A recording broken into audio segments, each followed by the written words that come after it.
Ya, pemirsa, persoalan ijazah Presiden ke-7 Republik Indonesia Joko Widodo ini tak kunjung usai. Bahkan sejumlah pihak juga mendesak Bareskrim Polri untuk kembali membuka penyelidikan dan juga mengubah diksi identik menjadi asli. Lalu akan seperti apa perjalanan hari-hari ke depan dari kasus mengenai kepemilikan ijazah Joko Widodo ini?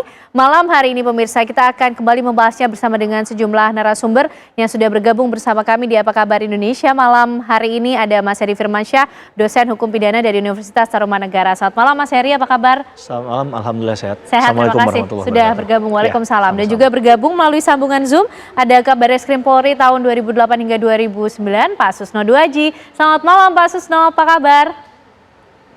Selamat malam Mbak Ken, selamat malam Mas Heri Firmansyah, para pemirsa, kabar sehat. Kabar sehat semuanya. Pak Susno, mungkin menyambung beberapa waktu lalu yang sempat kita diskusikan Pak Susno mengenai diksi identik dan juga asli. Nampaknya ini masih bisa menambah panjang cerita dari kasus ijazah Pak Jokowi, Pak Susno.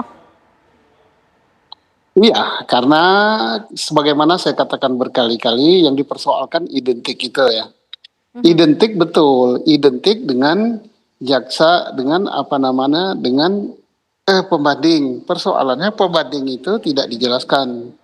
Mestinya dijelaskan, kami mengadakan penyelidikan ya, bukan penyidikan ya, masih penyelidikan antara ijazah yang diterima dari UGM yang menurut UGM adalah asli, misalnya ini, tapi UGM yang nyatakan asli, bukan polisi. Karena UGM yang mengeluarkan kan, ini berapa biji, misalnya ada 3, ada 5, terserah UGM, didapat dari UGM.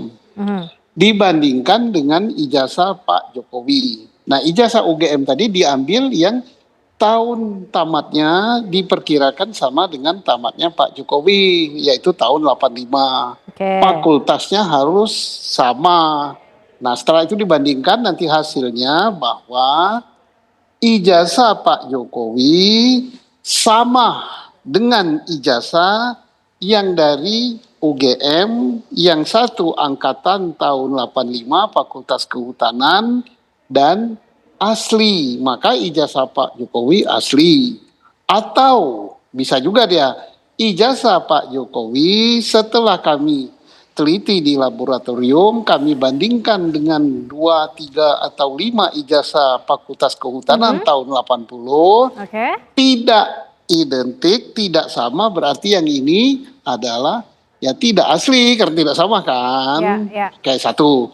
Yang kedua, bisa juga ijazahnya sama, asli menurut ini. Tetapi karena pidana, berkali-kali saya katakan, pidana itu yang dicari adalah kebenaran material, bukan kebenaran formal, ini barangnya ada. Baru nanti yang melaporkan itu bisa juga mempersoalkan, tapi yang dipersoalkan UGM ya, bukan Pak Jokowi. UGM dipersoalkan apa? Loh kok ini tidak memenuhi syarat, misalnya karena mereka yang melapor, mereka yang mengumpulkan bukti. Kami sudah mengumpulkan bukti bahwa hasil skripsinya tidak benar. Hasil ininya. Nanti yang menilai siapa? Nanti UGM yang menjawab. Wah, ini tidak sama karena ini dan sebagainya. Nanti polisi ngumpulkan itu, baru kalau itu bisa diangkat jadi penyidikan ke penyidikan, baru nanti yang memutus hakim. Oke, baik. Sampai di situ dulu Pak Susno. Kita juga ingin lihat dari sisi hukum pidananya untuk melengkapi penjelasan ini Mas Heri. Karena tentunya pemirsa juga ikut belajar mengenai episode yang sepertinya masih cukup panjang dari kasus ijazah Pak Jokowi. Bagaimana nih Mas bicara soal hukum pidana, kebenaran material maupun kebenaran formil, siapa kemudian yang harus digugat? Ya, tentunya kita bicara tentang batu uji ya dalam perkara ini. Kemudian alat ukurnya apa, metodenya apa. Kalau kita lihat dari hasil press release yang disampaikan oleh pihak Bareskrim saat itu, 22 Mei 2025 kalau saya tidak salah mencatat ya, itu kan lebih banyak berkaitan dengan keterangan saksi dan yang lain-lainnya. Padahal ya walaupun, mohon maaf, walaupun dalam KUHP itu keterangan saksi itu mungkin di nomor 1 ya, di pasal 184 KUHP itu. Karena memang memegang peranan yang paling penting. Tapi dalam kasus objeknya adalah palsu atau tidak terkait dengan ijazah, Maka persoalannya bukan hanya sekedar melihat keterangan saksi berapapun jumlahnya tadi, tapi alat ukur, metode ukur yang digunakan untuk membuktikan ini asli atau palsunya. Ya. Nah, itu yang saya lihat ada celah ya, yang terbuka di sana sehingga masih ada narasi untuk menyoal tadi.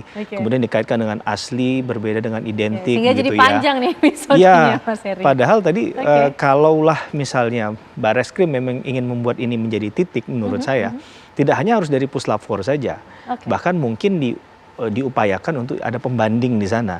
Karena kalau kita lihat kan peluang untuk mencari, mengulik kasus ini dari sisi manapun sangat terbuka kan. Pembandingnya ini maksudnya mungkin dengan ijazah milik rekan Pak Jokowi seangkatan atau seperti apa? Bukan, Kan? malah saya Bukan berpikir gitu. lebih jauhnya adalah pembanding untuk menilai bahwa ini adalah asli dengan metode yang mereka gunakan itu adalah instansi lain atau lembaga lain yang ditunjuk oleh Polri begitu ya. Nah, jadi mungkin di luar dari Puslap 4. Bukan berarti kita tidak trust terhadap lembaga itu begitu, tapi tentunya karena ini sudah konsumsi publik dan juga tidak ingin kerja dua kali menurut saya, maka kebenaran absolut itu akan muncul ketika ada fakta-fakta dan yang katakanlah data lain yang memperkuat legal standing dari Bareskrim menyampaikan hal itu.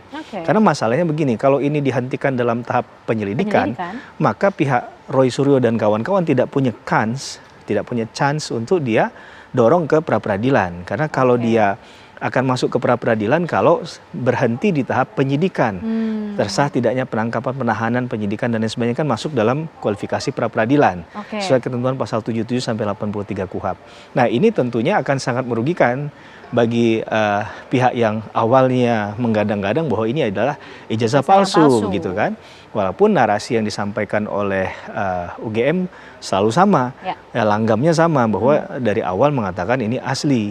Nah, sekarang kan yang dikulik adalah apa itu asli, apa itu identik begitu kan? Bahwa suatu yang asli bukan palsu tentunya dan bisa saja identik.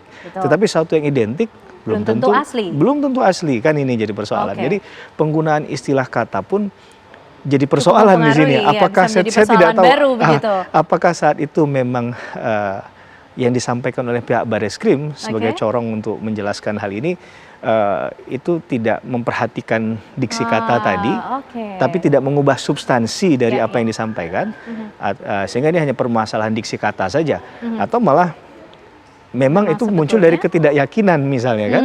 Nah, ini kan jadi hal yang kemudian bisa digoreng ke sana kemari, Mbak Ken katakan.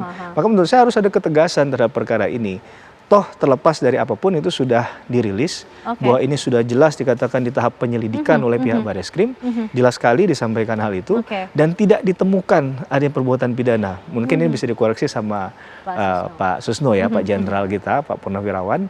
Ya, apakah benar hal itu yang disampaikan? Kalau itu sudah clear disampaikan, saya rasa ini akan berpengaruh terhadap perkara ini secara luas ya, baik pelaporan di Polda Metro Jaya maupun di Bareskrim begitu. Oke, Pak Susno mungkin sedikit merespon apa yang disampaikan oleh Mas Heri tadi, seperti apa Pak Susno? Ya benar itu, jadi kita jangan sampai beranggapan bahwa misalnya publik, karena perkara ini kan menjadi perhatian publik. Wah, ini sengaja dihentikan di level penyelidikan. Sehingga tidak terbuka celah untuk pra-peradilan. Dan kita semestinya ya tidak mengenal istilah penghentian penyelidikan. Pembentuk UHAP itu udah pinter sekali. Penyelidikan itu tidak ada penghentiannya, walaupun ada putusan MK. Tapi putusan MK kalau kita baca dengan teliti, bukan berarti bahwa penghentian penyelidikan itu mutlak boleh. Dan demikian juga walaupun ada surat edaran Kapolri tahun 2018 boleh dihentikan penyelidikan. Nah, timbul pertanyaan ini untuk ahli-ahli hukum, mengapa penyelidikan tidak dihentikan? Karena penyelidikan itu bersifat tertutup dan bisa saja sebulan ini nggak ketemu, 3 bulan ke depan nggak ketemu. Nah, sekarang kalau dihentikan, orang akan timbul bertanya, ada tidak surat perintah pembukaan penghentian penyelidikan? Nah, timbul masalah baru lagi. Jadi artinya kita beranggapan bahwa ini perkara ini belum berhenti untuk penyelidikan, dan apalagi ya ada laporan di Polda Metro Jaya persoalannya lain. Nah, itu dia Pak Susno. Karena melaporkan ijazah palsu dianggap itu mencemarkan nama baik. Yang ini dihentikan penyelidikan, Tahu-tahu yang ini menjadi patokan, entah itu informasi untuk memperkuat laporan pencemaran nama baik. Dan berkali-kali saya katakan bahwa Nah, Pak Susno, ini menarik, tapi ditahan dulu Pak Susno, karena sepertinya penjelasannya juga tidak kalah panjang dibandingkan episode dari kasus ijazah Pak Jokowi ini, karena kita juga ingin atau harus juga mengaitkan dengan apa yang saat ini tengah berlangsung di Polda Metro Jaya. Mas Heri dan juga Pak Susno mungkin nanti juga bisa memberikan penjelasan. Usai jeda pemirsa, kami kembali untuk Anda.